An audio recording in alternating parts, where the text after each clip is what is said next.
So what's the idea of linearization? The idea of linearization is that we have, I did not like that. The idea of linearization is that we have a function, whatever it is, and we have the ability to calculate a value on that function. So we know we can substitute in a, and we have the math skills necessary to compute f of a. Okay? But the function may be sophisticated enough that we can do the substitutions as long as a is a whole number, for example. But as soon as a becomes anything else, I'm going to call this a plus delta a.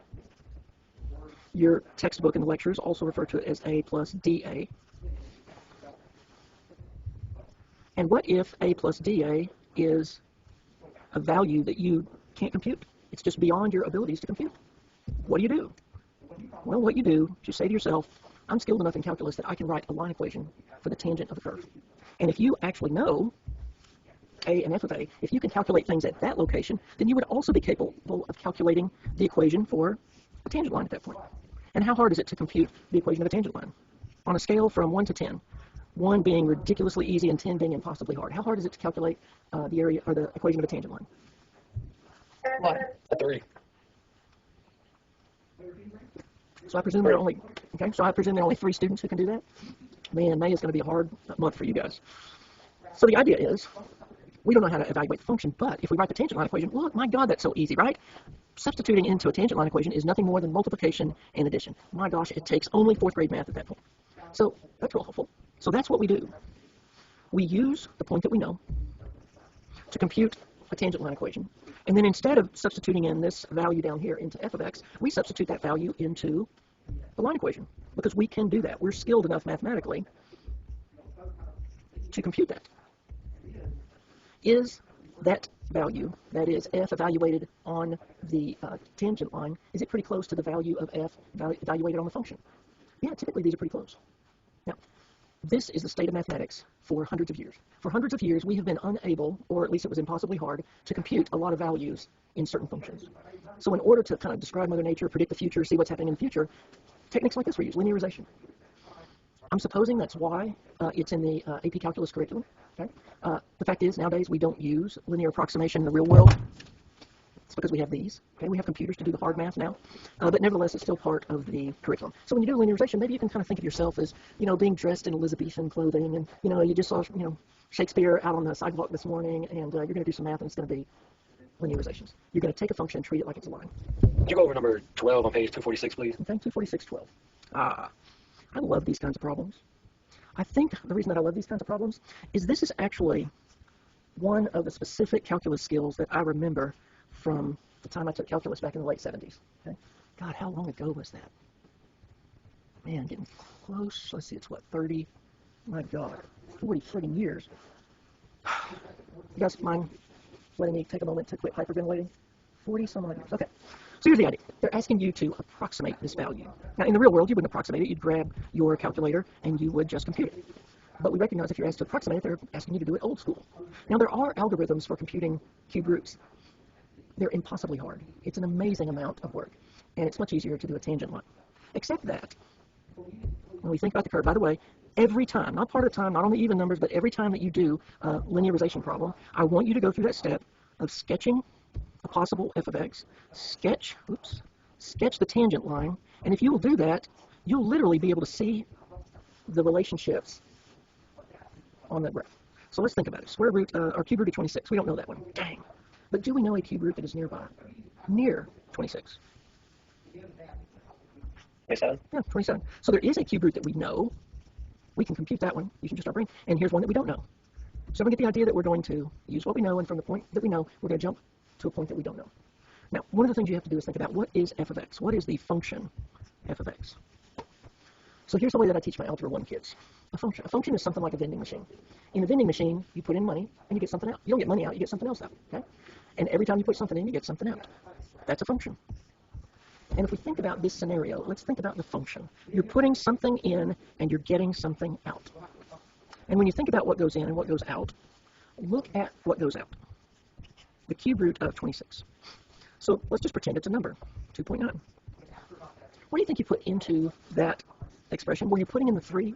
Oops, this way. Were you putting in the 3? Were you putting in the 26? What was your input value? Does your gut give you an answer? I would assume that 26. yeah, you'd be putting in the 26. Yeah, somehow that makes more sense, right? Now, again, functions can be sophisticated. I'm trying to just give you and my algebra kids kind of a way of thinking about functions. The idea that it is a vending machine. Yeah, it looks like the function then is the cube root of x. You put in x equals 26, and what do you get out? The cube root of 26. So what does the vending machine do? Takes your input, and it makes it the cube root. Simple as that, okay? So what that means is we can deduce f of x is just the cube root of x. Knowing that, here is our 27, the point that we know. Okay. We're going to estimate the value of a nearby. Now, I'm going to do something here that may seem a little bit illogical to you, but I'm doing it for a purpose. And that is, every time I sketch these curves, I've always looked at a point to the right for the estimate. I'm going to do the same thing. I'm going to say to myself, here is that value of A, and since I'm not able to compute A directly, I'm instead going to compute A using the tangent line equation, and I'm going to use that, dang it, and I'm going to use that to estimate. Does everybody get that idea? Now, the reason I'm doing this is that, remember, this is just a conceptual graph. It doesn't even have to point in the right direction. And the beauty is that if we do the math right, we'll still get the answer right, even though our conceptual graph was wrong. So what are we going to have to do? Well, we need the line equation. What's the line equation of the graph look like? Y equals mx plus b. First step is to do what? Well, I'm going to have to do f prime, or I'm going to now turn that into y just to save ink. That was a joke. So I'm going to have to find y prime and evaluate y prime at x equals 27. So I know that this is the same as x to the 1/3. So whenever I differentiate it, that's going to be 1 over 3 x to the negative 2/3. So that's going to be 3x squared. Okay, so there's y prime. Now let's evaluate y prime at x equals 27.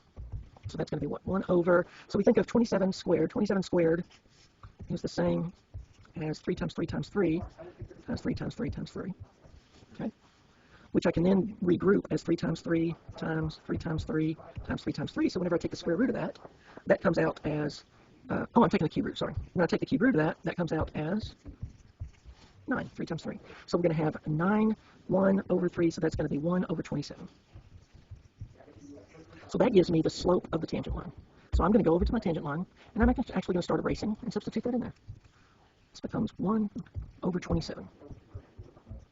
Now, to complete the line equation, I need to compute b. And in order to compute b, I'm going to make substitutions for x and y. So in this case, y is 3 whenever x is 27. Well, isn't that convenient? We end up with b is equal to 2. So now I have the line equation, y equals 1 over 27x plus 2. And I am ready to go. So now to estimate, I'm trying to estimate y evaluated at, now in this case, what number is this 12? In this case, oh, sorry about that. So we're trying to evaluate y when x is equal to 26. We don't know the exact value, but we can estimate it as the green y, which means the y associated with the line, evaluated at 26. So does everyone understand that notation that I've just written, the red and the green, and how the red and the green relate to the graph? Yes, sir. Hard? No, that's calculus. It could be hard if I tried. Okay. So now let's evaluate it. So that's going to be m 1 over 27 times x, which is 26, plus b, which is plus 2. And what do we get as our answer? Well, we get, I'm going to use a mixed fraction. We don't usually do that, but I'm going to in this case. 2 and 26 27ths. So that's a value that's a little bit less than 3. But what did you expect the cube root of 26 to be? Value a little bit less than 3. So here, let's see how close our estimate was. Okay. Sorry, I'm slow using calculators because I still don't use calculators. It's just kind of bad. Oh, it's the cube root. Okay, so I'm going to compute the error that's once.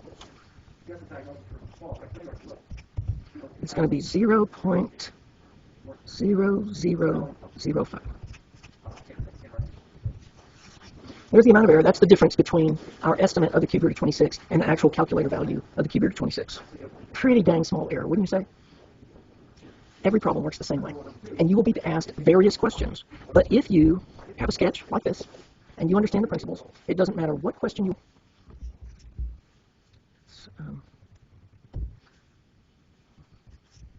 Okay, what's... Oh, sorry. I forgot that I was zoomed out a little more than I wanted to be. Okay, y equals e to the sine x. And we're asked to evaluate it when x is equal to pi. and dx is negative 0.01. So what we're asking is the x plus dx is going to be what?